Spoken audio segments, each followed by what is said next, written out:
നമസ്കാരം. News and views ആരംഭിക്കുന്നു. Not പ്രതിസന്ധി സർക്കാരിൻ്റെ ചരിത്രപരമായ പിഴവ് മൂലമോ?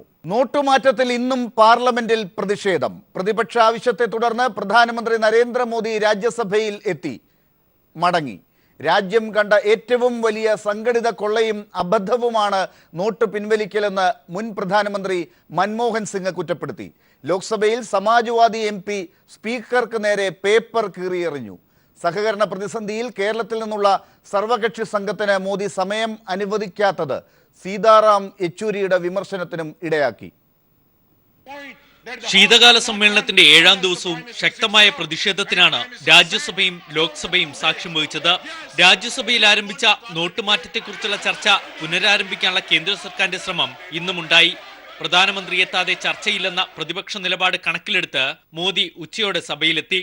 അദ്ദേഹത്തെ മുന്നിലിരുത്തി മുൻ പ്രധാനമന്ത്രി മൻമോഹൻ സിംഗ് നോട്ടുമാറ്റത്തെക്കുറിച്ചുള്ള ചർച്ചയിലേക്ക് കടന്നു. രാജ്യം കണ്ട ഏറ്റവും വലിയ സംഘടിത കൊള്ളയും അബദ്ധവുമാണ് നോട്ട് പിൻവലിക്കലെന്ന വിമർശനത്തോടെ തുടങ്ങിയ മൻമോഹൻ വേണ്ടത്ര മുന്നൊരുക്കങ്ങൾ റിസർവ് ബാങ്ക് നടത്തിയില്ലെന്നും ചൂണ്ടിക്കാട്ടി. രാജ്യത്തെ GDP വളർച്ച 2% ഇടിഞ്ഞു. കാർഷിക മേഖലയും തളർച്ചയിലാണ്. മറ്റു നേതാക്കളും വിമർശനത്തിലേക്ക് കടന്നതോടെ 1 മണിക്കൂറിന് ശേഷം മോദി മടങ്ങി. ഇത് പ്രതിഷേധം വർദ്ധിപ്പിച്ചു. ലോക്സഭയിൽ നോട്ടുമാറ്റത്തിനെതിരെ പ്രതിഷേധിച്ച് സ്പീക്കർക്ക് നേരെ സമാജ്വാദി MP അക്ഷയ് യാദവ് പേപ്പർ കീറിയെറിഞ്ഞു. MPക്ക് പിന്നീട് സ്പീക്കർ താക്കീത് നൽകി. സഹകരണ വിഷയത്തിൽ കേരളവും കർഷകരുടെ ദുരിതമറിയിക്കാൻ കിസാൻ സഭയും ശ്രമിച്ചിട്ടും പ്രധാനമന്ത്രി കാണാൻ സമയം അനുവദിച്ചില്ലെന്ന് സീതാറാം യെച്ചൂരി വിമർശിച്ചു. രാജ്യസഭയിലെത്തിയെങ്കിലും നോട്ടുമാറ്റത്തിൽ പാർലമെന്റിൽ പ്രസ്താവന നടത്തുന്നതിനെക്കുറിച്ച് പ്രധാനമന്ത്രി ഇപ്പോഴും മൗനം പാലിക്കുന്നു. News bureau, Delhi. ചർച്ചയിൽ പങ്കെടുക്കുന്നത് MP മാരായ MI Shanavas, doctor A Sampath, BJP നേതാവ് അഡ്വക്കേറ്റ് PS ശ്രീധരൻപിള്ള എന്നിവർ. ശ്രീ MI ഷാനവാസ്, നരേന്ദ്രമോദി സഭയിൽ എത്തണം എന്നതായിരുന്നു ഇന്നലെ വരെ പ്രതിപക്ഷത്തിൻ്റെ ആവശ്യം. ഇന്ന് അദ്ദേഹം സഭയിൽ എത്തി. എന്നിട്ടും പ്രതിപക്ഷം വഴങ്ങുന്നില്ല. ചർച്ചയ്ക്ക് പ്രതിപക്ഷത്തിനാണ് താല്പര്യമില്ലാത്തത് എന്നാണ് ഇന്ന് BJP പറയുന്നത്. എന്താണ് ഇക്കാര്യത്തിലുള്ള വിശദീകരണം?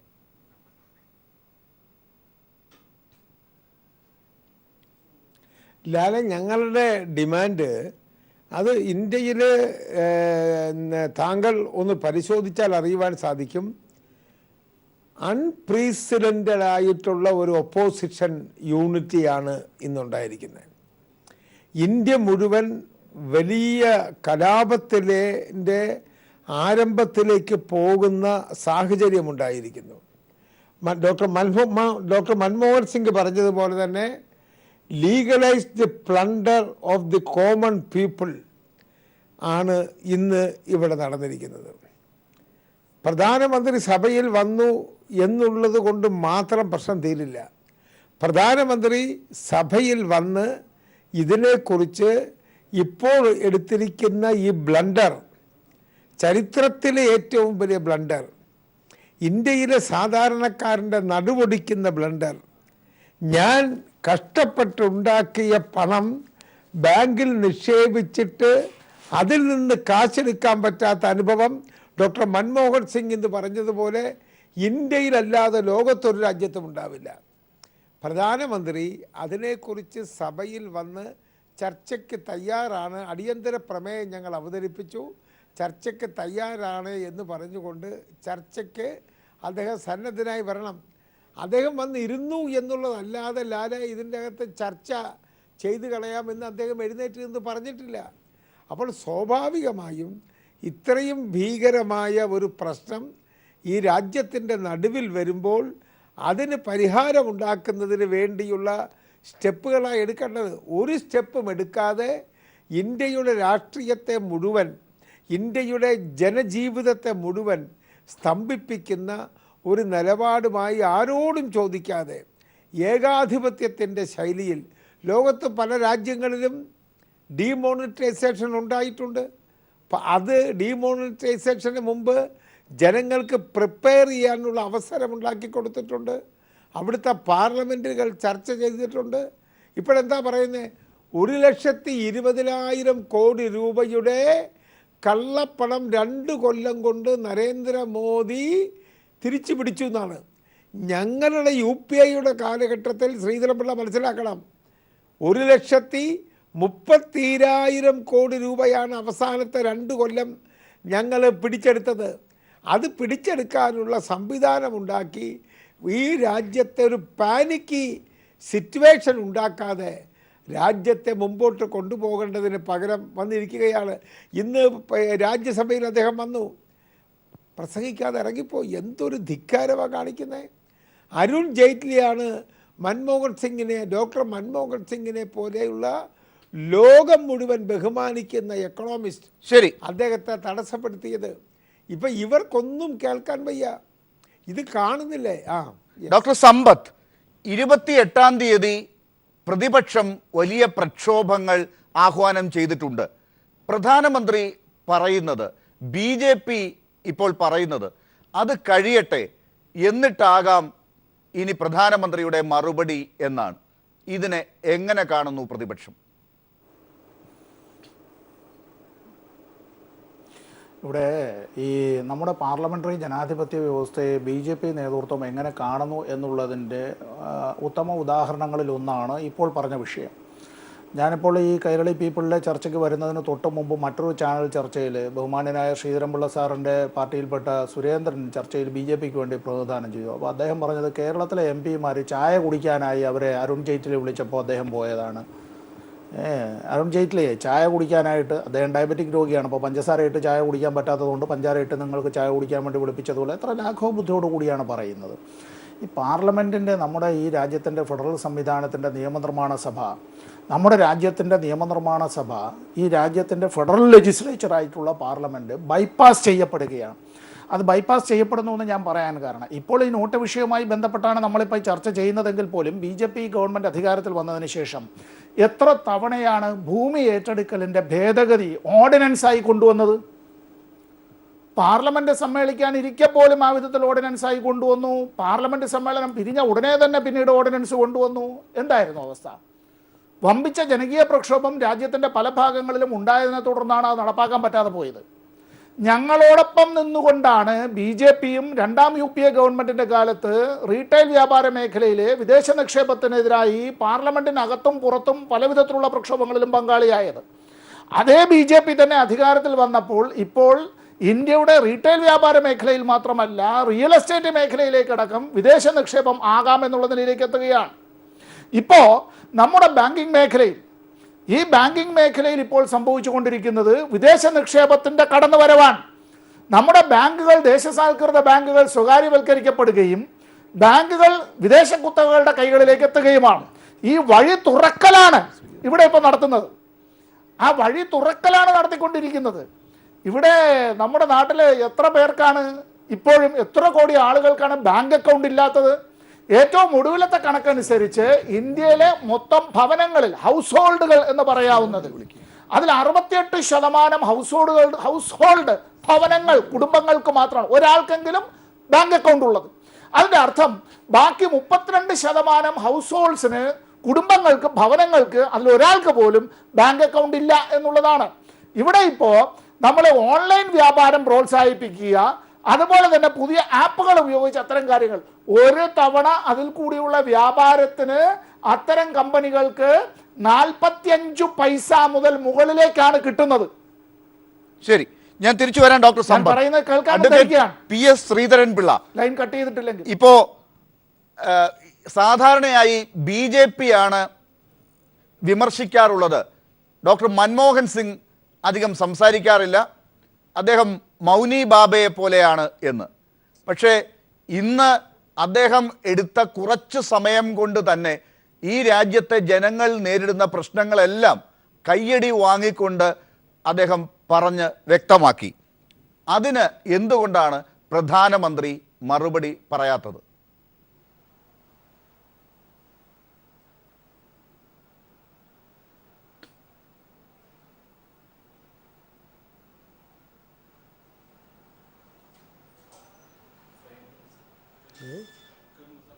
അഡ്വക്കേറ്റ് ശ്രീധരൻപിള്ള കേൾക്കാമോ? താങ്കൾക്ക് കേൾക്കാമോ?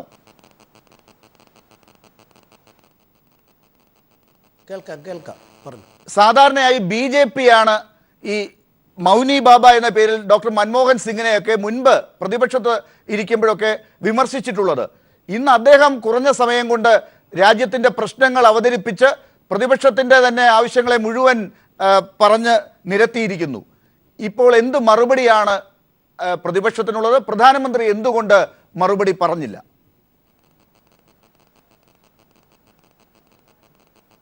അല്ല, പ്രധാനമന്ത്രി മറുപടി പറയണം എന്ന് പറയുന്നത് അർത്ഥമുള്ളത്. കാരണം ഈ രാജ്യത്തിൻ്റെ ചരിത്രം പരിശോധിച്ചാൽ, പാർലമെൻറ്റ് ചരിത്രം പരിശോധിച്ചാൽ, ജവഹർലാൽ നെഹ്റുവിൻ്റെ കാലം തൊട്ട് ഇങ്ങോട്ട് നോക്കിയാൽ ബന്ധപ്പെട്ട മേഖലകൾ കൈകാര്യം ചെയ്യുന്നവരാണ് ഉയർത്തപ്പെടുന്ന പ്രശ്നങ്ങൾക്ക് മറുപടി പറയാറുള്ളത്. അതുകൊണ്ട് സ്വാഭാവികമായിട്ടും ഇപ്പം ഞാൻ ഉദാഹരണം പറയാം. ഡോക്ടർ അംബേദ്കർ ഉണ്ടായിരുന്നു, അത് നിയമവകുപ്പിൻ്റെ മന്ത്രിയായിരുന്നു. ജവഹർലാൽ നെഹ്റു ഏറ്റവും ക്രൂഷ്യലായ കാര്യങ്ങൾ വന്ന അവസരത്തിൽ ആരാ മറുപടി പറഞ്ഞിട്ടുള്ളത്? അപ്പോൾ അതുകൊണ്ട് ഓരോന്നിൻ്റെ ഒരു കൂട്ടുത്തരവാദിത്തമാണ് ക്യാബിനറ്റിനുള്ളത്. അപ്പോൾ അതുകൊണ്ട് ഇന്ന ആൾ പറഞ്ഞേ പറ്റൂ എന്ന് പറഞ്ഞുകൊണ്ട് ഈ വിവാദം ഉണ്ടാക്കുന്നതെല്ലാം ദുരുദ്ദേശപരമാണ്, രാഷ്ട്രപ്രേരിതമാണ്. എന്നും നരേന്ദ്രമോദിയെ ഈ നിലയ്ക്ക് എതിർക്കുന്ന സമീപനം സ്വീകരിക്കുന്ന കക്ഷികൾ അത് ഇപ്പോഴും തുടരുന്നു. 12 കൊല്ലം അദ്ദേഹത്തെ വേട്ടയാടി, ഇപ്പോഴും വേട്ടയാടുന്നു. ഇതിൽ വളരെ ക്ലിയർ അല്ലേ? ഇതിലുള്ള ഇഷ്യൂസ് വളരെ വ്യക്തമല്ലേ? രാജ്യത്തിൻ്റെ പൊതു താല്പര്യങ്ങൾക്ക് വേണ്ടിയുള്ളൊരു പ്രധാനപ്പെട്ട ഇഷ്യൂ, അസാധാരണ നടപടി. ആ നടപടിയെ അട്ടിമറിക്കാൻ ചില കക്ഷികൾ ശ്രമിക്കുന്നു. മുഖ്യമന്ത്രിമാർ പോലും തെരുവിലേക്ക് ഇറങ്ങുന്നു. ഭരണഘടനയുടെ വിരുദ്ധമായി പ്രമേയം പാസ്സാക്കുന്നു. ഇതൊക്കെ കേരളത്തിൻ്റെ താല്പര്യങ്ങൾക്ക് ഗുണകരമാണെന്നാണ് ചിന്തിക്കേണ്ടത്. സാങ്കേതികമായിട്ട് പറഞ്ഞതിൽ നിന്ന് ഒഴിഞ്ഞു മാറുന്നതല്ല ശരിയായ സമീപനം. ഏതായാലും ഇത് ദൗർഭാഗ്യകരമാണ്. കേരളത്തിലെ ഭരണകക്ഷിയുടെയും മുഖ്യ പ്രതിപക്ഷത്തിൻ്റെയും നിലപാടെന്ന് പറയാതിരിക്കാൻ നിർവാഹമില്ല. അഡ്വക്കേറ്റ് പി എസ് ശ്രീധരൻപിള്ള, ഈ ബന്ധപ്പെട്ട വകുപ്പിൻ്റെ കാര്യങ്ങൾ കൈകാര്യം ചെയ്യുന്നത് പോലെയാണോ രാജ്യം മുഴുവൻ ഒരു പ്രശ്നത്തെ നേരിടുമ്പോൾ മുൻപില്ലാത്ത രീതിയിലുള്ള പ്രതിസന്ധികൾ രാജ്യത്തുണ്ടാകുമ്പോൾ അതിനെ നേരിടേണ്ടത്?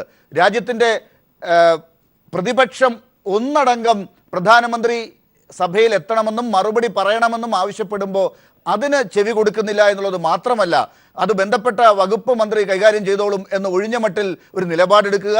ഏതെങ്കിലും സംസ്ഥാനത്തെ മുഖ്യമന്ത്രിയും അവിടുത്തെ സർവ്വ കക്ഷികളും പ്രധാനമന്ത്രിയെ കാണാനായി ഈ വിഷയത്തിൽ അനുവാദം ചോദിക്കുമ്പോൾ അത് ബന്ധപ്പെട്ട മന്ത്രിയോട് പറഞ്ഞാൽ മതി എന്ന് പറയുക, ഇതൊക്കെ എപ്പോഴെങ്കിലും അനുവദിച്ചു കൊടുക്കാൻ പറ്റുന്ന കാര്യമാണോ? ഇതെന്താണ് വെള്ളരിക്കാപ്പട്ടണമാണോ എന്നാണ് പലരും ചോദിക്കുന്നത്. അല്ല, പലരും ചോദിക്കുന്ന ആൾക്കാർക്ക് അവർക്ക് രാഷ്ട്രീയ പ്രേരിതമായിട്ട് ചോദിക്കുന്നതാണ്. ഞാൻ ചോദിക്കട്ടെ, ഇന്ത്യൻ പ്രധാനമന്ത്രി രാഷ്ട്രത്തെ അഭിസംബോധന ചെയ്തു. പ്രതിപക്ഷ കക്ഷികൾ ഉൾപ്പെടെ സർവകക്ഷി യോഗം വിളിച്ചുകൂട്ടി എല്ലാം വിശദീകരിച്ചു. അതിനുശേഷം പാർലമെൻറ്റ് അംഗങ്ങൾ ബന്ധപ്പെട്ടവർ സംസാരിച്ചു. കേരളത്തിൻ്റെ ധനകാര്യ വകുപ്പിനോട് ബന്ധപ്പെട്ട മന്ത്രിയും മുഖ്യമന്ത്രിയും ഈ കാര്യത്തെപ്പറ്റി ആദ്യഘട്ടത്തിൽ സംസാരിച്ചു. ഇതെല്ലാം കേന്ദ്രം ഓൾ ഇന്ത്യ ലെവലിൽ ഒരു തീരുമാനമെടുത്തിരിക്കുന്നു. അതിൽ എക്സെപ്ഷനായി വേണമെന്നുണ്ടെങ്കിൽ ആ കാര്യം ചെയ്യാം. മറിച്ച് ഇതിനെ ഒരു രാഷ്ട്രീയ ഇഷ്യൂ ആക്കി മാറ്റാൻ ഉള്ള ശ്രമം, ഞാൻ ചോദിക്കട്ടെ, ഒരു കേന്ദ്രം പാസ്സാക്കുന്ന കറൻസിയെ സംബന്ധിച്ചിടത്തോളം സംസ്ഥാന സബ്ജക്റ്റാണോ? നമുക്കറിയാം, നമ്മുടെ ഭരണഘടനയുടെ 7ാം പട്ടികയിൽപ്പെടുന്ന ഒന്ന് കേന്ദ്രത്തിൻ്റേതാണ്. ഒരു തീരുമാനം എടുക്കുമ്പം അത് വിജയിപ്പിക്കാൻ ശ്രമിക്കുക, അല്ല അതിനോട് നിസ്സഹരിക്കുക. മറിച്ച് തെരുവിലിറങ്ങിയിട്ട് ഒരു ദിവസം മുഖ്യമന്ത്രി ഉൾപ്പെടെയുള്ള ആൾക്കാർ റിസർവ് ബാങ്കിൻ്റെ മുമ്പിലുള്ള കംപ്ലീറ്റ് പൊതുനിരത്ത് ബ്ലോക്ക് ചെയ്തുകൊണ്ട് അഡ്വക്കേറ്റ് പി എസ് ശ്രീധരൻപിള്ള, ഒരു ദിവസമേ മുഖ്യമന്ത്രിയും ബന്ധപ്പെട്ട മന്ത്രിമാരും റോഡിൽ ഇറങ്ങിയുള്ളൂ. പക്ഷേ ബാക്കിയുള്ള ദിവസങ്ങളിൽ മുഴുവൻ രാജ്യത്തെ ജനങ്ങളാണ് റോഡിൽ നിൽക്കുന്നത്. ഇത് കാണാത്ത പ്രധാനമന്ത്രിയെയും ഭരിക്കുന്ന പാർട്ടിയെയും അത് വ്യക്തമാക്കി കൊടുക്കേണ്ട കടമ ഈ രാജ്യത്തെ പ്രതിപക്ഷത്തിനില്ലേ? ഇന്ന് പറഞ്ഞ കാര്യങ്ങളൊക്കെ നോക്കുക. ഈ രാജ്യത്തിൻ്റെ കാർഷിക വളർച്ചയെ പ്രതികൂലമായി ബാധിക്കുന്നതാണ്. ചെറുകിട വ്യവസായങ്ങളെ ബാധിക്കുന്നതാണ് ഈ നോട്ട് പ്രതിസന്ധി. ഒപ്പം ഒരു രാജ്യത്തും നിലവിലില്ലാത്ത, ഇന്ന് വരെ പരീക്ഷിച്ചിട്ടില്ലാത്ത ഒരു കാര്യമാണ് ഈ 50 ദിവസത്തെ സമയം കൊടുത്തുകൊണ്ട് പാവപ്പെട്ട ആളുകളെ ദുരന്തത്തിലേക്ക് എത്തിച്ചുകൊണ്ട് ഈ രീതിയിലുള്ള ഡീമോണിറ്റൈസേഷൻ എന്ന് പറയുന്നത്. ഇതൊക്കെ ആരുപദേശിച്ചതാണെന്ന് പറയാനുള്ള ബാധ്യത, ജനങ്ങളോട് പറയാനുള്ള ബാധ്യത, അതിന് മറുപടി എന്തൊക്കെയാണ് ജനങ്ങൾ അനുഭവിക്കേണ്ടി വരിക എന്നുള്ളത് കൃത്യമായി പറയാനുള്ള ബാധ്യത രാജ്യം ഭരിക്കുന്ന സർക്കാരിനില്ലേ? അല്ല, ഇത് പ്രഖ്യാപിക്കുമ്പോൾ തന്നെ ജനങ്ങൾക്ക് നേരിയതുള്ള ബുദ്ധിമുട്ടുണ്ടാകും എന്നുള്ള കാര്യം പ്രധാനമന്ത്രി തന്നെ പറഞ്ഞിട്ടുണ്ടല്ലോ. അത് കഴിഞ്ഞാൽ ടൈം കുറച്ച് കൊണ്ടുവന്നിരുന്നു. ഇപ്പോഴാ പ്രശ്നങ്ങൾ ഏതാണ്ട് പരിഹരിക്കപ്പെടുന്നു. ഓരോ ദിവസം കഴിയുന്തോറും പ്രശ്നങ്ങളുടെ ആഴവും വ്യാപ്തിയും കുറച്ച് കൊണ്ടുവന്ന് അത് പരിഹരിക്കുന്നു. രാജ്യത്തെ എന്താണ് അഡ്വക്കേറ്റ് പി എസ് ശ്രീധരൻപിള്ള ഈ കുറച്ചു കൊണ്ടുവന്നു എന്ന് പറഞ്ഞത്? ഇപ്പോഴും സ്വന്തം പണം ബാങ്കിൽ ഇട്ടതിന് ശേഷം എടുക്കാൻ പറ്റാത്ത അവസ്ഥയിലാണ് രാജ്യത്തെ ജനങ്ങൾ. അത് ഇത്ര മാത്രമേ ഒരാഴ്ച എടുക്കാവൂ, പണമായി എടുക്കാവൂ എന്നാണ് രാജ്യത്തിന്റെ സർക്കാർ തീരുമാനിച്ചിരിക്കുന്നത്. സ്വന്തമായി അധ്വാനിച്ച പണം ബാങ്കിലിട്ട് ബാങ്കിനോടുള്ള വിശ്വാസ്യത പോലും കളഞ്ഞു കുളിച്ചത് ഈ രാജ്യത്തെന്നല്ല ഒരു രാജ്യത്തും നടക്കാത്തതാണെന്നാണ് ഇന്ന് പ്രതിപക്ഷം സഭയിൽ പറഞ്ഞത്. മറുപടി ഇല്ലാത്തത് കൊണ്ടല്ലേ പ്രധാനമന്ത്രി പറയാത്തത്? ലാൽ ഇങ്ങനെ ചോദ്യങ്ങൾ ചോദിക്കുക, എന്നെ ഉത്തരം പറയാൻ സമ്മതിക്കുന്നില്ല. ഇപ്പോൾ ആദ്യം ചോദിച്ച ചോദ്യത്തിന് ഉത്തരം പറയുമ്പം വേറൊരു ചോദ്യമായിട്ട് വന്നു, ഇത് ശരിയാണോ? അതുകൊണ്ട് ഞാനൊന്ന് പറഞ്ഞോട്ടെ. എനിക്കിപ്പോൾ ഞാൻ പ്രതികരിക്കുന്ന കക്ഷിക്കതി പറയാനുള്ള എന്താണെന്ന് കേൾക്കാനുള്ള ഒരു സഹിഷ്ണുത കാണിക്കണ്ടേ? ഇതിനെ സംബന്ധിച്ചിടത്തോളം, ഈ പ്രശ്നത്തെ സംബന്ധിച്ചിടത്തോളം, ഇത് ഞങ്ങൾ സ്വീകരിച്ച ഒരു നിലപാട് ഈ കള്ളപ്പണം പുറത്തുള്ളതും അകത്തുള്ളതും രണ്ടും കൈകാര്യം ചെയ്യണമെന്നാണ്. പുറത്തുള്ളതിന് ആദ്യത്തെ ക്യാബിനറ്റ് യോഗം, ഫസ്റ്റ് ക്യാബിനറ്റ് യോഗം, ആ ക്യാബിനറ്റ് യോഗത്തിൽ തന്നെ സുപ്രീം കോടതി അന്ത്യശാസനം അതിന് തൊട്ടുമുമ്പുള്ള സർക്കാരിന് കൊടുത്തിട്ട് അവർ കേൾക്കാത്തതാണ്. അതിനുവേണ്ടിയുള്ള കമ്മിറ്റിയെ സുപ്രീം കോടതി മോണിറ്റർ ചെയ്യുന്നതാണ്. ചെയ്തു. ഫിജി വഴി വരുന്നത് തടഞ്ഞു. അതിനുശേഷം അതിൻ്റെ ലിസ്റ്റ് സുപ്രീം കോടതി കൊടുത്തു. ഈ നിലയ്ക്ക് അതിൻ്റെ അന്ത്യഘട്ടത്തിലേക്ക് അത് എത്തുന്നു. അതിനുശേഷം അകത്തുള്ളതിനെ സംബന്ധിച്ചിടത്തോളം ഞാൻ ചോദിക്കട്ടെ, ആദ്യം മുതൽ തന്നെ ജനങ്ങളുടെ അക്കൗണ്ടുകൾ 90% റീച്ച് ചെയ്യത്തക്കവണ്ണം, ഇന്ത്യയിലെ ജനസഞ്ചയത്തിൽ കുടുംബങ്ങളിൽ 90% കുടുംബങ്ങളിലൊക്കെ എത്തത്തക്കവണ്ണം ഉള്ള നടപടികൾ സ്വീകരിച്ചു. 26 കോടി പുതിയ അക്കൗണ്ട് എന്ന് പറയുന്ന സമയത്ത് ഏതാണ്ട് 52 കോടി ആളുകളിലൊക്കെ 56 കോടി ആളുകളിലൊക്കെ അത് എത്തുന്നു. അങ്ങനെ 90% കവർ ചെയ്തു. അതിനുശേഷം കള്ളപ്പണം ഉണ്ടോ നിങ്ങൾക്കത് അത് വെളിപ്പെടുത്താനുള്ള അവസരം കൊടുത്തു. അതിനുശേഷം മൂന്നാമത്തെ സ്റ്റെപ്പിലേക്ക് എത്തി. അഡ്വക്കേറ്റ് പി എസ് ശ്രീധരൻപിള്ള, കഴിഞ്ഞ കുറച്ച് ദിവസങ്ങളായി അങ്ങയുടെ പാർട്ടി വക്താക്കളിലൂടെ ഇത് ബോധ്യപ്പെടുത്തിക്കൊണ്ടിരിക്കുകയാണ്. ഇത് അങ്ങ് പറയുന്നതാണ്, അങ്ങ് പറയുന്നത് മാത്രമല്ല എല്ലാ BJP-യുടെ വക്താക്കളും പറയുന്നതാണ്. ഇതൊക്കെ നമുക്കറിയാം. ഈ പറയുന്ന 90% ആളുകൾക്കും ഈ ബാങ്ക് അക്കൗണ്ട് എടുത്തു കൊടുത്തു എന്നുള്ളതല്ലാതെ അവർ ആ ബാങ്ക് അക്കൗണ്ടുകൾ ഉപയോഗിക്കുന്നുണ്ടോ? പ്ലാസ്റ്റിക് മണി ഉപയോഗിക്കാൻ അവർ പ്രാപ്തരാണോ? അവർക്ക് ഈ പറയുന്ന സർക്കാർ പറയുന്ന രീതികൾ മനസ്സിലാകുന്നുണ്ടോ? 70 പേർ മരിച്ചിരിക്കുന്നു. അവർക്ക് നഷ്ടപരിഹാരം കൊടുക്കണമെന്ന് പറഞ്ഞ് നാളെ സുപ്രീം കോടതിയെ സമീപിക്കാൻ പോകുന്നത് RSSന്റെ മുൻ സൈദ്ധാന്തികൻ ഗോവിന്ദാചാര്യയാണ്. വിഡ്ഢികളുടെ സ്വർഗത്തിലാണ് നരേന്ദ്രമോദി എന്ന് പറഞ്ഞത് ശത്രുഘ്നൻ സിൻഹ MP ആണ്. ഇവർക്കൊക്കെ ഇതെന്തുകൊണ്ട് മനസ്സിലാകുന്നില്ല?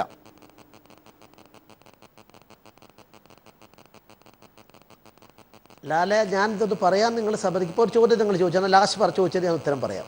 ഞാൻ അതിനെന്നെ അനുവദിക്കണം. നിങ്ങളല്ലാതെ താങ്കൾ ഇങ്ങോട്ട് പറഞ്ഞു കഴിഞ്ഞാൽ നമ്മുടെ ഇതാകില്ല. ഒരു ആങ്കറിൽ നിന്ന് പ്രതീക്ഷിക്കുന്നതല്ല ഞാനിത്. അതുകൊണ്ട് സുപ്രീം കോടതി പോകുന്നു എന്ന് പറഞ്ഞു. സുപ്രീം കോടതി പോയിട്ട് നിയമപരമായിട്ട് അതിന് സ്റ്റേയ്ക്ക് വേണ്ടി ശ്രമിച്ചു, കിട്ടിയില്ല. ഇനി സുപ്രീം കോടതി നാളെ വേറെ ഡയറക്ഷൻ കൊടുത്താൽ തീർച്ചയായിട്ടും കേന്ദ്ര സർക്കാർ അത് പാലിക്കും, ഒരു സംശയവുമില്ല. പക്ഷേ ഈ ഒരു കാര്യം കള്ളനോട്ടിനെ സംബന്ധിച്ചിടത്തോളം, കള്ള പണത്തെ സംബന്ധിച്ചിടത്തോളം അത് പരിഹരിക്കാനുള്ള ശ്രമത്തിൽ ധീരമായ നടപടിയെടുത്തു. അതുകൊണ്ടല്ലേ ബീഹാറിൻ്റെ മുഖ്യമന്ത്രിയും ഒഡീഷയുടെ മുഖ്യമന്ത്രിയും നരേന്ദ്രമോദിയെ താങ്കളുടെ പാർട്ടി എന്ന് പറഞ്ഞില്ല, CPM-നേക്കാൾ ശക്തമായി എതിർക്കുന്നവരല്ലേ? അവർ പറയുന്നു ഇത് രാജ്യത്തിന് ഗുണകരമാണ്, ഭാവിയിൽ ഗുണമുണ്ടാകും, അതിനുവേണ്ടിയുള്ള ശ്രമം നടത്തുമ്പം എന്തിനാ ഇങ്ങനെ അചഞ്ചലപ്പെട്ടുകൊണ്ട് അമ്പരക്കുന്ന ആളുകളായിട്ട്? നിങ്ങളുടെ ഉദ്ദേശത്തെ ഞാൻ രാഷ്ട്രീയമായി കാണുന്നില്ല. എന്റെ ചോദ്യത്തിൽ അത് വരുന്നില്ല. ഒറ്റ ചോദ്യത്തിന് ഉത്തരം അങ്ങ് പറഞ്ഞാൽ ഞാൻ അടുത്ത അതിഥികളിലേക്ക് കൂടെ ഒന്ന് പോയിട്ട് വരാം. ഇന്ന് ഒറ്റ ദിവസം കൊണ്ട് നമുക്ക് ചർച്ച ചെയ്ത് തീർക്കാൻ പറ്റുന്നില്ലല്ലോ. ഈ പറയുന്ന കാര്യങ്ങൾ ചോദിച്ചോളൂ. സ്വന്തം വിയർപ്പിലൂടെ ഉണ്ടാക്കിയെടുത്ത പണം ബാങ്കിൽ കൊണ്ടുപോയി നിക്ഷേപിച്ച സാധാരണക്കാരായ ആളുകൾക്ക് അത് തിരിച്ചെടുക്കാൻ പറ്റുന്നില്ല എന്നുള്ളത് ലോകത്തെവിടെയെങ്കിലും ഏതെങ്കിലും സാമ്പത്തികമായ സിദ്ധാന്തങ്ങളിൽ കേട്ടിട്ടുള്ളതാണോ? ഏതെങ്കിലും രാജ്യത്ത് നടപ്പിലാക്കിയിട്ടുള്ളതാണോ? ഏതെങ്കിലും സാമ്പത്തിക വിദഗ്ധർ ഇത് ഉപദേശിച്ചിട്ടുള്ളതാണോ? ഇത് എവിടെ നിന്നാണ് പഠിച്ചത്? ഈ 70 പേർ മരിക്കുന്ന ഒരു ഘട്ടത്തിലാണ് ഇത് ചോദിക്കേണ്ടി വരുന്നത്. ഈ 70 പേർ മരിച്ചു എന്നുള്ളതിനെ സംബന്ധിച്ചിടത്തോളം ഞങ്ങൾ നടത്തിയിട്ടുള്ള അഭിപ്രായത്തിൽ ഒരിക്കലും ഈ തരത്തിൽ ഇതിനോട് ബന്ധപ്പെടുത്തിക്കൊള്ള കുപ്രചരണങ്ങളാണ്. ആളുകൾ മരിച്ചു എന്നുള്ള ശരിയാണ്. ഈ 70 പേരെന്ന കണക്ക് ഇപ്പോൾ എനിക്ക് കിട്ടിയത് ഗോവിന്ദാചാര്യ ഇപ്പോൾ പറഞ്ഞിരിക്കുന്നതിൽ നിന്നാണ്. 67 എന്നാണ്, 65 എന്നാണ് ഇന്ന് ഡോക്ടർ മൻമോഹൻ സിംഗ് പാർലമെന്റിൽ പറഞ്ഞത്. ഗോവിന്ദാചാര്യ പറയുന്നത് എല്ലാം BJPയുടെയോ RSSൻ്റെ അഭിപ്രായമാണോ? അദ്ദേഹം RSSൻ്റെ പ്രചാരകനായിരുന്നു. ആ പ്രചാരക ഒഴിവായി നിൽക്കുന്നയാളാണ്, സ്വതന്ത്രമായി ചിന്തിക്കുന്ന RSSന്റെയും BJPയുടെയും ആളുകൾ മാത്രം പറയുന്നതാണോ ഇപ്പോൾ വിശ്വസിക്കേണ്ടത്? ഇത് എവിടെ നിന്ന് കിട്ടിയതാണ് ഈ സിദ്ധാന്തം? നിങ്ങളൊരു കാര്യം, ബീഹാറിലെ നിതീഷ് കുമാർ പറയുന്നത് കേട്ടോളൂ, നവീൻ പട്നായിക് പറയുന്നത് കേട്ടോളൂ. അവരൊന്നും തെരുവിലേക്ക് ഇറങ്ങിയ മുഖ്യമന്ത്രിമാരല്ല. അവരെ സംബന്ധിച്ചിടത്തോളം രാജ്യത്തോടൊരു പ്രതിബദ്ധതയില്ലേ? കേരളത്തെ പോലെ സംസ്ഥാനം വരൾച്ച, എല്ലാ പ്രശ്നങ്ങളും എന്റെ ചോദ്യം, ഈ രാജ്യത്ത് മോഹൻലാൽ ഇതിനെ പിന്തുണച്ചിട്ടുണ്ട്, ആമിർ ഖാൻ ഇതിനെ പിന്തുണച്ചിട്ടുണ്ട്, നിതീഷ് കുമാർ ഇതിനെ പിന്തുണച്ചിട്ടുണ്ട്, അങ്ങ് പറഞ്ഞതുപോലെ ഒഡീഷയിലെ മുഖ്യമന്ത്രി ഇതിനെ പിന്തുണച്ചിട്ടുണ്ട്.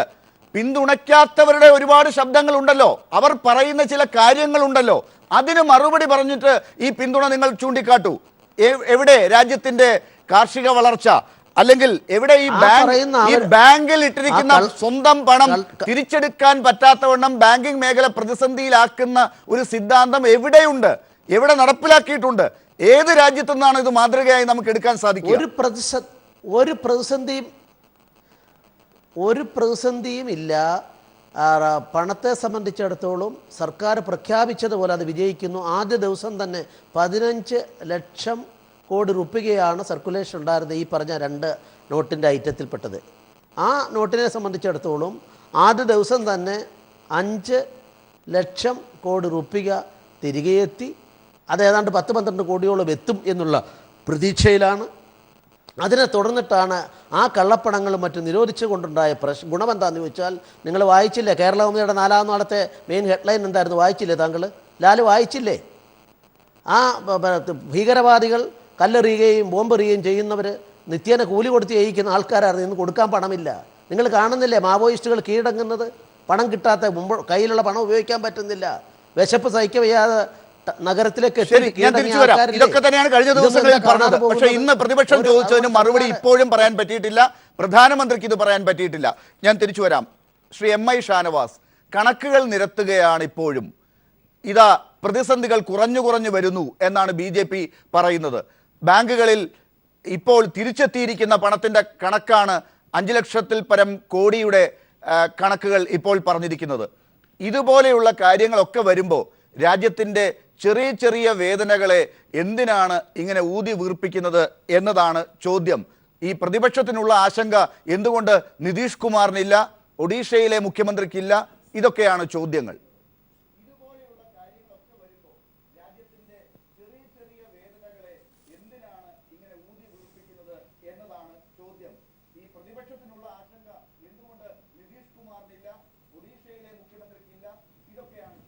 ശ്രീ MI ഷാനവാസ്, അല്ല ലാലെ എന്നോടാണോ ചോദിച്ചിരിക്കുന്നത്? അതെ അതെ, ലാലെ എന്നോടാണോ ചോദിച്ചേ?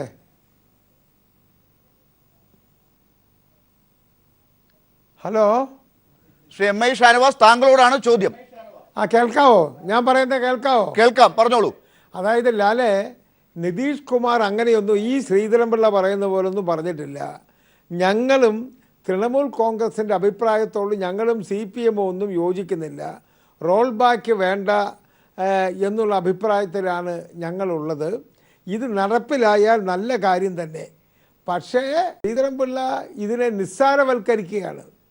എത്ര ഭീകരമായ വിപത്തിലേക്കാണ് നമ്മുടെ നാട് പോയിക്കൊണ്ടിരിക്കുന്നത്. ഇവിടെ ഉള്ള പാനിക്കി സിറ്റുവേഷൻ എന്താണ്? 50 ദിവസം നിങ്ങൾ എനിക്ക് വേണ്ടി കാത്തിരിക്കണമെന്ന് പറഞ്ഞൊരു പ്രധാനമന്ത്രി ഈ രാജ്യത്ത് ഉണ്ട് എന്ന് പറയുമ്പോൾ ഇതിനേക്കാൾ വലിയ അപമാനകരമായൊരു സാഹചര്യമുണ്ടോ? എന്തെങ്കിലും ഒരു ഹോംവർക്ക് നിങ്ങൾ നടത്തിയോ? നിങ്ങൾ എന്താണ് ചെയ്തിട്ടുള്ളത്? ഈ ഗവൺമെൻറ് ഈ രാജ്യത്തെ മുഴുവൻ സാമ്പത്തിക തകർച്ചയിലേക്ക് എത്തിക്കുകയാണ്. 4 ലക്ഷം മുതൽ 5 ലക്ഷം വരെയുള്ള ആളുകൾക്ക് ജോലി നഷ്ടപ്പെട്ട് കഴിഞ്ഞു. എല്ലാ ചെറുകിട കച്ചവടങ്ങളും പൂട്ടുന്ന അവസ്ഥയിലേക്കെത്തി. എല്ലാ ഭാഗത്തും അരാജകത്വത്തിലേക്ക് എത്തിയിരിക്കുകയാണ്. എന്നിട്ടാണ് പറയുന്നത് ചെറിയ പ്രശ്നമല്ല.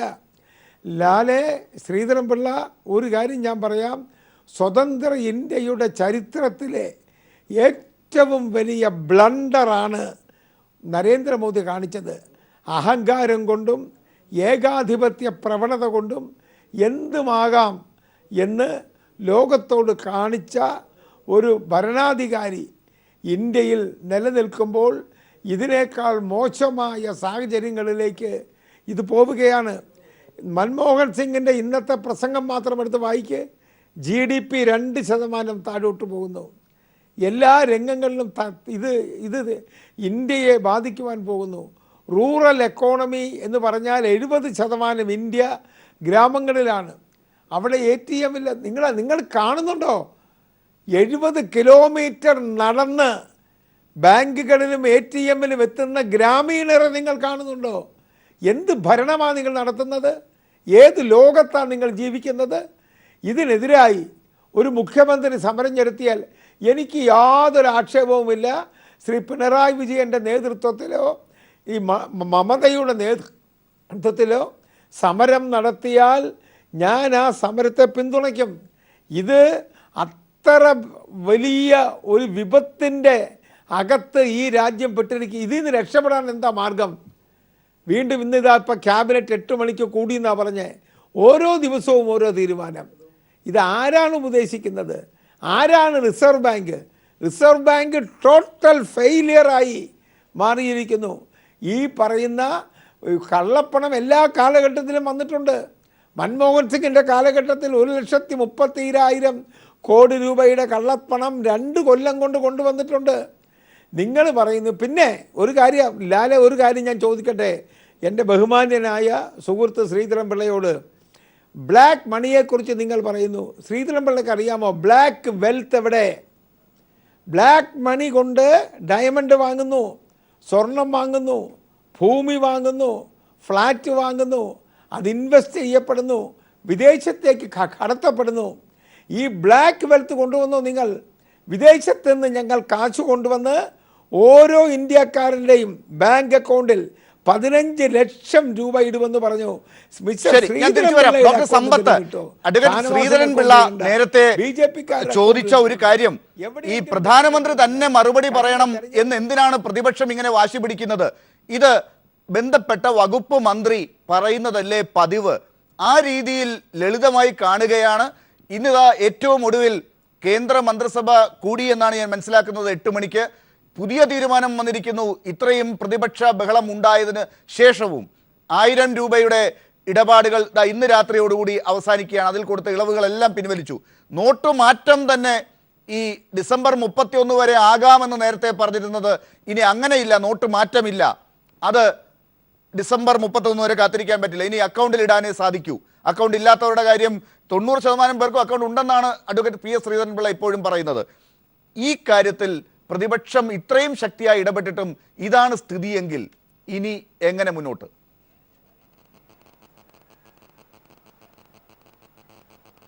നമ്മൾ ഈ ഇംഗ്ലീഷിലൊരു ചൊല്ലുണ്ട്, many have eyes but do not see, many have ears but do not here.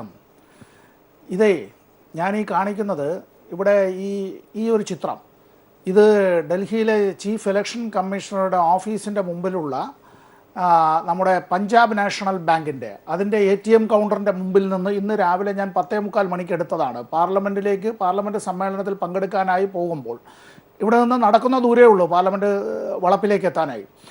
ഞാൻ കാണിച്ച ഈ ചിത്രത്തിലുള്ള ജീവനക്കാർ, ഇത് ജീവനക്കാരാണ് കേട്ടോ, ഇലക്ഷൻ കമ്മീഷൻ ഓഫീസിലെയും കേന്ദ്ര സർക്കാർ ഓഫീസുകളിലെയും ജീവനക്കാരാണ്. രാവിലെ 10:45 മണിക്കാണ് ഈ ക്യൂവിൽ നിൽക്കുകയാണ്. രാവിലെ വന്ന് നിന്നതാണ്. ഉച്ചയായിട്ടും പല ആളുകൾക്കും പോകാനായി കഴിഞ്ഞിട്ടില്ല. പാർലമെൻറ്റ് വളപ്പിലും അതിൻ്റെ ചുറ്റുവട്ടത്തും സെക്യൂരിറ്റി ഡ്യൂട്ടിയിലുള്ള ആളുകളടക്കം, ഒന്നുകൂടി അത് നോക്കിയാൽ മതി, ആ സെക്യൂരിറ്റി വേഷത്തിലുള്ള ആളുകളടക്കം അവിടെ നിൽക്കുന്നത് പണമെടുക്കാനാണ്. ഇനി ഇവരെല്ലാം തന്നെ അവരുടെ ജോലിയിൽ നിന്ന് ഇങ്ങനെ മാറി നിന്നു എന്നുള്ളത് കൊണ്ട് ഇനി ഇവരെല്ലാം ജോലിയിൽ നിന്ന് പിരിച്ചുവിടാനായി സർക്കാർ തീരുമാനിക്കുമോ? ഇവിടെ ഒരു കാര്യം, ഇവിടെ ഈ ഗവൺമെൻറ് ആരെയാണ് പ്രതിനിധാനം ചെയ്യുന്നത്? ഈ ഗവൺമെൻറ് പ്രതിനിധാനം ചെയ്യുന്നത് ഇന്ത്യയിലെ കുത്തകകളുടെയും ഇന്ത്യയിലെ ശതകോടീശ്വരന്മാരുടെയും ഇന്ത്യയിലെ ഈ നിയോ ലിബറൽ സാമ്പത്തിക നയങ്ങൾ നടപ്പാക്കുന്നത് കൊണ്ട് പ്രകൃതി സമ്പത്തുകൾ കൈയടക്കാൻ ആഗ്രഹിക്കുന്നവരുടേതുമാണ്. ഞാൻ അധിക സമയമൊന്നും എടുക്കുകയല്ല. ശ്രീധരൻപിള്ള സാറ് ചിലപ്പോൾ വായിച്ചിട്ടുണ്ടാവും. ആ പുസ്തകത്തിൻ്റെ പേര് ഫീസ്റ്റ് ഓഫ് വൾച്ചേഴ്സ് എന്നാണ്. കഴുകന്മാരുടെ വിരുന്നെന്ന് മലയാളത്തിൽ പറയാവുന്ന ആ പുസ്തകം ഡൽഹിയിലെ ഒരു പത്രലേഖകൻ അത് പുറത്തിറക്കിയത് ഈ വർഷമാണ്. അതിപ്പോഴും നമ്മുടെ പലരുടെയും കൈകളിൽ ഇപ്പോഴും എത്തിക്കൊണ്ടിരിക്കുന്നതേ ഉള്ളൂ. അതിനകത്ത് ഇന്ത്യയിലെ രാഷ്ട്രീയ മേലാളന്മാർ നടത്തുന്നതായിട്ടുള്ള അവരുടെ അറിവും സമ്മതവും ഒത്താശയോടും കൂടി വലിയ കോർപ്പറേറ്റുകൾ നടത്തുന്ന തിരിമറികളെ സംബന്ധിച്ച് പറയുന്നുണ്ട്. ഇവിടെ ഇപ്പോൾ ഈ ഒരു കാര്യത്തെ സംബന്ധിച്ചുള്ളത് നോട്ടുകൾ പിൻവലിച്ചുകൊണ്ടുള്ള പ്രഖ്യാപനം നടത്തിയത് ആരാണ്? ആ പ്രഖ്യാപനം നടത്തിയത് പ്രധാനമന്ത്രിയാണ്. നവംബർ മാസം 8-ാം തീയതി രാത്രിയാണ്. ഇപ്പോൾ നവംബർ മാസം 24-ാം തീയതി രാത്രി 9:30 മണിക്ക് നമ്മളിത് ചർച്ച ചെയ്യുന്നുവെങ്കിൽ അതിൻ്റെ അർത്ഥം ജനങ്ങൾ അത്രമാത്രം ബുദ്ധിമുട്ടിലാണ് എന്നുള്ളത് കൊണ്ടാണ്. രാജ്യത്തെ എല്ലാ ടെലിവിഷൻ മാധ്യമങ്ങളിലും രാജ്യത്തെ എല്ലാ അച്ചടി മാധ്യമങ്ങളിലും എല്ലാം തന്നെ നമുക്ക് എല്ലാ ദിവസവും ഇത്തരത്തിലുള്ള വാർത്തകളും ഈ ക്യൂവിൽ നിന്ന് മരിച്ചുപോയവരുടെയും മറ്റു വിധത്തിലുള്ള പ്രയാസങ്ങൾ അനുഭവിക്കുന്നവരുടെയും വാർത്തകളാണ് കടന്നു വന്നുകൊണ്ടേയിരിക്കുന്നത്. പ്രധാനമന്ത്രി എന്തിനു മറുപടി പറയണം എന്നാണ് ചോദ്യമെങ്കിൽ എൻ്റെ വിനീതമായ മറുപടി, പ്രധാനമന്ത്രിയാണ് വാസ്തവത്തിൽ there shall be a prime minister of India, there shall be a finance minister of India എന്ന് ഭരണഘടനയിൽ പറയുന്നില്ല. ഇന്ത്യക്കൊരു ആഭ്യന്തരമന്ത്രി ഉണ്ടായിരിക്കണമെന്ന് ഭരണഘടനയിൽ പറയുന്നില്ല. ഇന്ത്യക്കൊരു പ്രതിരോധ മന്ത്രി ഉണ്ടായിരിക്കണം എന്ന് നമ്മുടെ ഭരണഘടനയിൽ പറയുന്നില്ല. പണ്ഡിറ്റ് ജവഹർലാൽ നെഹ്റുവിൻ്റെ കാലം മുതൽ ഉണ്ടായിട്ടുള്ളൊരു കീഴ്വഴക്കം എന്നുള്ളത് അന്ന് സഖാവ് AKG പ്രതിപക്ഷ ഗ്രൂപ്പിൻ്റെ നേതാവായിരിക്കുന്ന വേളയിൽ പലപ്പോഴും അദ്ദേഹം AKG തന്നെ പറഞ്ഞിട്ടുള്ളത് പോലെ I may be speaking in broken words but not the broken truth. അദ്ദേഹത്തിൻ്റെ ഇംഗ്ലീഷ് അത്ര വലിയ ഓക്സ്ഫോർഡ് ഇംഗ്ലീഷൊന്നും ആയിരുന്നില്ല. പക്ഷേ AKG പറയുന്ന കാര്യങ്ങൾ നെഹ്റു അദ്ദേഹം തൻ്റെ മുമ്പിലിരിക്കുന്ന ചെറിയ കുറിപ്പുകളായി അദ്ദേഹം എഴുതുമായിരുന്നു. എന്നിട്ട് അദ്ദേഹം തിരിച്ച് ഒരു ചെറിയ തുണ്ട് കടലാസിൽ അദ്ദേഹം AKGക്ക് കൊടുത്തയക്കും. ലോക്സഭയിലെ മാർഷൽ മുഖാന്തരം, താങ്കൾക്ക് ഇന്ന് വൈകുന്നേരം 4 മണിക്ക് എന്നോടൊപ്പം ചേംബറിൽ ചായയ്ക്ക് ചേരാമോ? അവിടെ വെച്ചിട്ടാണ് AKG പറഞ്ഞതിൻ്റെ കൂടുതൽ കാര്യങ്ങൾ. കാരണം ഒരു സഭയിൽ ഒരു അംഗത്തിന് അല്ലെങ്കിൽ പ്രതിപക്ഷത്തിൻ്റെ നേതാവിന് പോലും അങ്ങനെ ഒരുപാട് സമയമെടുത്ത് എല്ലാ കാര്യങ്ങളും പറയാൻ കഴിയില്ല. നമ്മുടെ നാട്ടിലെ ആളുകൾ ചോദിക്കും, നിങ്ങൾക്ക് പാർലമെൻറ്റിൽ പോയി പറഞ്ഞുകൂടെ, നിങ്ങൾക്ക് പാർലമെൻറ്റിൽ ചോദിച്ചൂടെ, നിങ്ങൾക്ക് പാർലമെൻറ്റിൽ ഒരു ചോദ്യം ചോദിച്ചൂടെ എന്നൊക്കെ പറഞ്ഞാൽ വളരെ എളുപ്പമാണ്. പക്ഷേ അങ്ങനെയല്ല നടപടിക്രമങ്ങൾ. അപ്പോഴാണ് പ്രതിപക്ഷത്തിൻ്റെ അഭിപ്രായം എന്തായിരുന്നുവെന്ന് തൻ്റെ പിൻഭാഗത്ത് പല ആളുകളും, തൻ്റെ മന്ത്രിസഭയിലുള്ളവരും തൻ്റെ നേതാക്കന്മാരായി താൻ തന്നെ ആ വിധത്തിൽ ആരാധിക്കുന്നവരും പല ആളുകളും എടുക്കുന്ന നിലപാടുകളെ സംബന്ധിച്ചുള്ള വ്യത്യസ്തമായ അഭിപ്രായങ്ങൾ ഒരുപക്ഷെ ആ നിഴലുകൾ മാറ്റാനായി പണ്ഡിറ്റ് ജവഹർലാൽ നെഹ്റുവിന് പോലും കഴിഞ്ഞിരുന്നത്. മന്ത്രിമാർ തന്നെ പലപ്പോഴും അവരുടെ വകുപ്പുകളിൽ മറുപടി പറഞ്ഞു കഴിയുമ്പോൾ ആ മറുപടിക്ക് ശേഷം ഇന്ത്യയുടെ പ്രധാനമന്ത്രി എഴുന്നേറ്റ് നിന്ന് ഫയലുകൾ പോലും നോക്കാതെ അദ്ദേഹം അതിൻ്റെ ബാക്കിയായി പല കാര്യങ്ങളും പറയുമായിരുന്നു. അത്രമാത്രം ഗൃഹപാഠം ചെയ്തിരുന്ന ഒരു കാലമുണ്ടായിരുന്നു, മഹാമേരിക്കലുടെ കാലം. ഇപ്പം നമ്മൾ എത്തപ്പെട്ടിട്ടുള്ള കാലം എന്നുള്ളത് പാർലമെൻറ്റിനെ ബൈപ്പാസ് ചെയ്യുക. എപ്പോഴാണ് ഈ പ്രഖ്യാപനം നടത്തിയത്? ശ്രീ MI ഷാനവാസ് ഞാനും ഉൾപ്പെടെയുള്ള പാർലമെൻറ്റ് അംഗങ്ങൾക്ക് ഇന്ത്യയുടെ രാഷ്ട്രപതി സമൻസ് പുറപ്പെടുവിച്ചതിന് ശേഷമാണ്. ഇന്ത്യയുടെ രാഷ്ട്രപതി സമൻസ് പുറപ്പെടുവിച്ചു കഴിഞ്ഞാൽ ഒരു പാർലമെൻറ്റ് അംഗത്തിന് കോടതിയിലേക്ക് വിളിച്ചു വരുത്താനായി ഒരു കോടതിക്ക് പോലും അധികാരമില്ല. ആ പാർലമെൻറ്റ് സെഷൻ തീരുന്നത് വരെ ഇന്ത്യയുടെ രാഷ്ട്രപതി അത്തരത്തിൽ പാർലമെൻറ്റ് അംഗങ്ങൾക്ക് സമൻസ് അയച്ചു കഴിഞ്ഞതിന് ശേഷം ഇന്ത്യയുടെ പ്രധാനമന്ത്രി പാർലമെൻറ്റിനെ ബൈപ്പാസ് ചെയ്തുകൊണ്ടൊരു പ്രഖ്യാപനം നടത്തുകയാണ്. ആ പ്രഖ്യാപനം 8-ാം തീയതി, 16-ാം തീയതി പാർലമെൻറ്റ് സമ്മേളനം ആരംഭിക്കുന്നു. ഇവിടെ മുമ്പുമെല്ലാം ഈ ഗവൺമെന്റ് എന്താ ചെയ്തിട്ടുള്ളത്?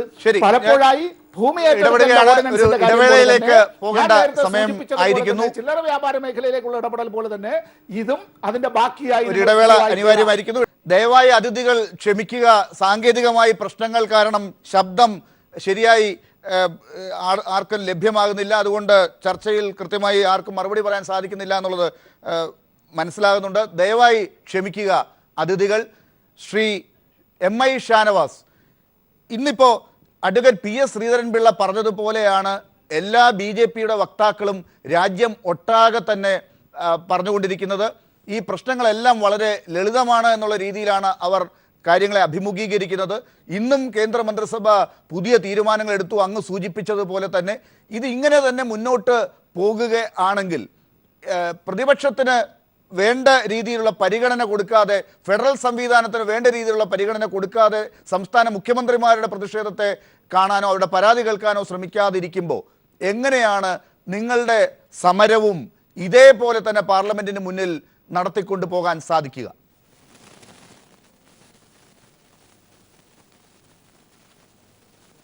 ഇതിൻ്റെ അകത്ത് ലാലെ പാർലമെൻറ്റിൻ്റെ അകത്ത് നിന്നാണ് ഞങ്ങൾ കഴിഞ്ഞ കുറേ ദിവസങ്ങളായി സമരങ്ങൾ ചെയ്തുകൊണ്ടിരിക്കുന്നത്.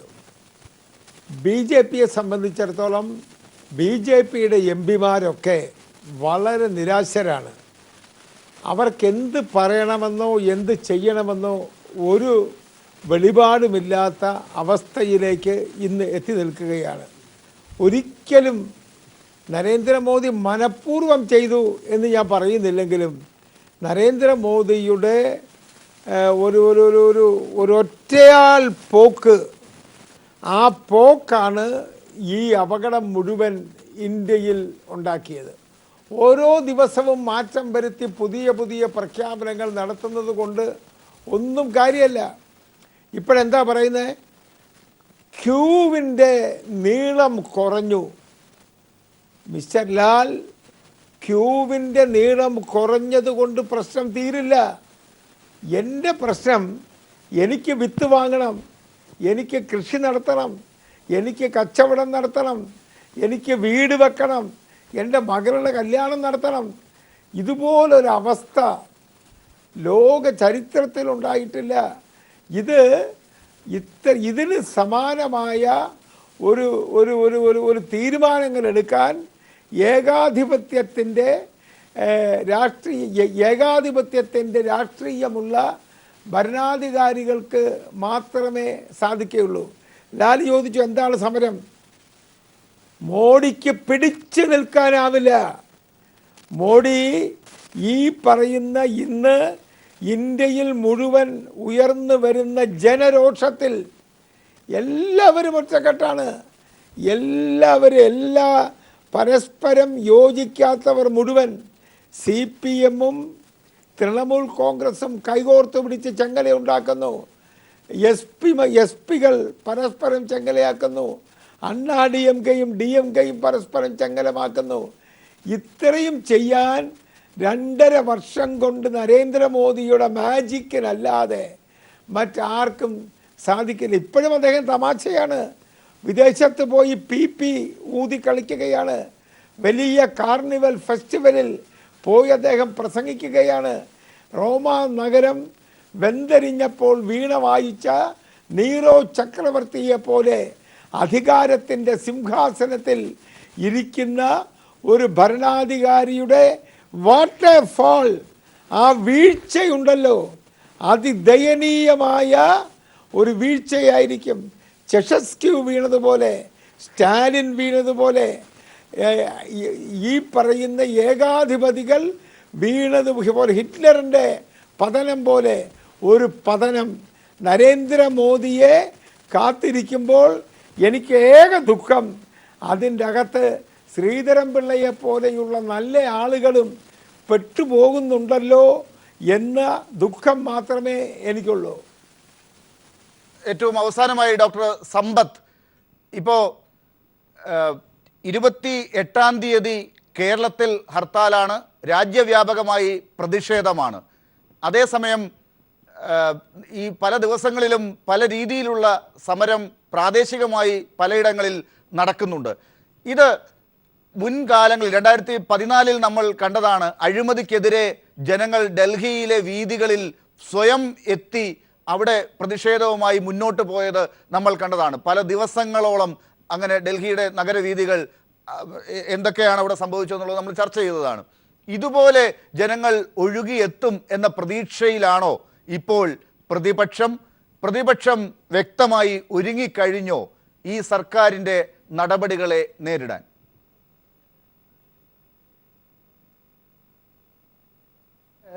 ഈ ഗവൺമെൻറ്റിനെതിരായി പ്രതിപക്ഷ കക്ഷികൾ ഒരു യുദ്ധപ്രഖ്യാപനമൊന്നും നടത്തിയിട്ടില്ല. കേന്ദ്ര സർക്കാരാണ് വാസ്തവത്തിൽ ജനങ്ങൾക്കെതിരായി ഒരു അപ്രഖ്യാപിത യുദ്ധപ്രഖ്യാപനമാണ്.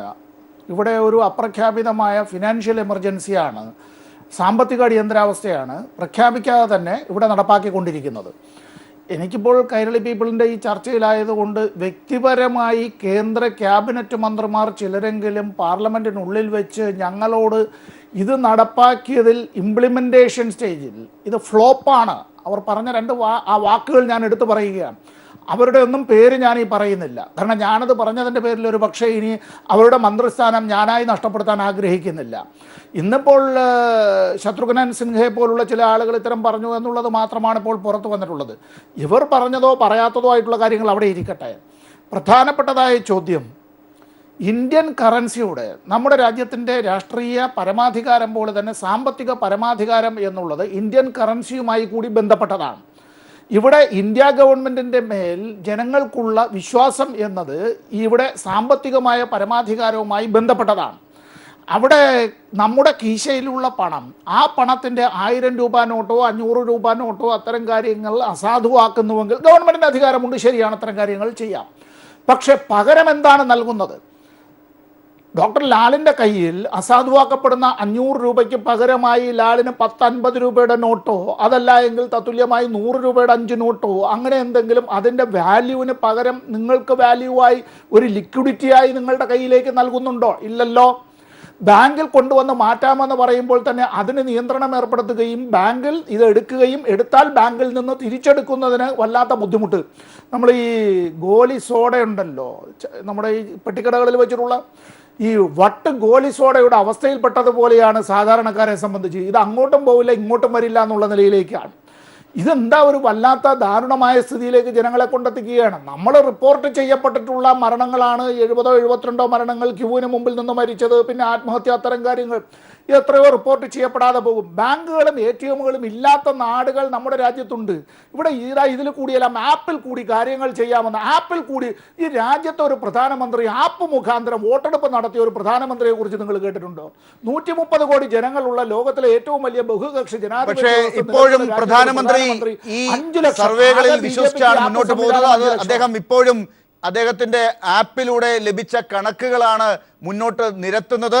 അതിനെ വിമർശിച്ചാണ് അവർ നിക്ഷിപ്ത താല്പര്യക്കാരാണ് ഈ സർവേകൾ നടത്തുന്നത് എന്നാണ് ശത്രുഘ്നൻ സിൻഹയെ പോലുള്ളവരും പറഞ്ഞത്. ചോദ്യം, ഈ മനുഷ്യൻ പട്ടിണി കിടക്കുന്ന മനുഷ്യന് ആപ്പിൽ കൂടി ഇഡ്ഡലി അയച്ചു കൊടുക്കൂ? പട്ടിണി കിടക്കുന്ന മനുഷ്യന് ആപ്പിൽ കൂടി ഇഡ്ഡലി അയച്ചു കൊടുക്കൂ? അല്ല, ചികിത്സയ്ക്ക് മരുന്ന് തേടി പോകുന്ന മനുഷ്യന് ആപ്പ് വഴി മരുന്ന് അയച്ചു കൊടുക്കുവോ? ആശുപത്രി ആംബുലൻസ് ആപ്പ് വഴി അയച്ചു കൊടുക്കുവോ? സ്കൂളിലെ കുട്ടിയുടെ ഫീസ് അടയ്ക്കുന്നത് ആപ്പ് വഴി അയച്ചു കൊടുക്കുവോ? റോഡിൽ നമ്മൾ തെരുവോരത്ത് നിന്ന് പലതും വാങ്ങാനുണ്ട്, അവർക്ക് കൊടുക്കേണ്ടതായിട്ടുള്ള പണം ആപ്പ് വഴി അടച്ചു കൊടുക്കുവോ? ഇതെന്താ ഇത്? ശ്രീ എം ഐ ഷാനവാസ്, ഇന്നിപ്പോ ഗോവിന്ദാചാര്യയെ പോലുള്ളവർ കോടതിയിലേക്ക് പോവുകയാണ്. അവർക്ക് നഷ്ടപരിഹാരം കൊടുക്കണമെന്ന് പറഞ്ഞുകൊണ്ട് ഈ മരിച്ച ആളുകൾക്ക് വേണ്ടി ഇവർ ഇതിനേക്കാൾ കുറഞ്ഞ ആളുകൾ അതിർത്തിയിൽ മരിച്ചു വീണപ്പോൾ അവർക്ക് വേണ്ടി അവർ രാജ്യത്തിന് വേണ്ടി രക്തസാക്ഷികളായതാണെന്ന് പറഞ്ഞ് അവർക്ക് വേണ്ട കാര്യങ്ങൾ കൊടുക്കുന്നുണ്ട്. അതുപോലെ ഇവരെയും കാണേണ്ടതല്ലേ? ഇവർ രാജ്യത്തിന് വേണ്ടി മരിച്ചു എന്നാണല്ലോ സർക്കാർ പറയുന്ന വിശദീകരണത്തിൽ നിന്ന് തന്നെ മനസ്സിലാക്കുന്നത്. അതിനുവേണ്ടി വാദിക്കുന്നുണ്ടോ നിങ്ങൾ?